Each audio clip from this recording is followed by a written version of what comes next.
अरे थांबा थांबा थांबा, ही डिश बघून तोंडाला पाणी सुटलंय ना. मला आधी सांगा, तुम्ही पण रात्री उरलेली चपाती फेकून देताय का?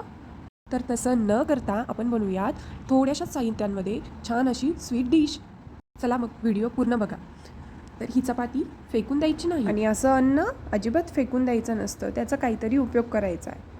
तर या चपातीला आपण बारीक कूस करून घेणार आहोत.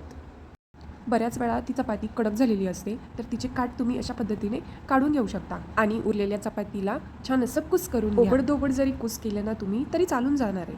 आणि आता तुम्हाला सिक्रेट गोष्ट सांगते, यासाठी फक्त आणि फक्त 3च गोष्टी लागतात. ते म्हणजे चपाती, गूळ आणि पाणी. मी 2 चपात्या कुस केलेल्या, तर त्यासाठी मी 1.5 ग्लास पाणी घेतलं आहे. तुम्ही जितक्या चपात्या घ्याल त्यानुसार अंदाजे पाणी घ्या. कढईमध्ये पाणी गरम करायला ठेवा आणि त्याच्यानंतर गूळ टाका. आणि गूळ जेव्हा पाण्यामध्ये प्रॉपर मिक्स होईल तेव्हा कुस केलेली चपाती टाकून द्या.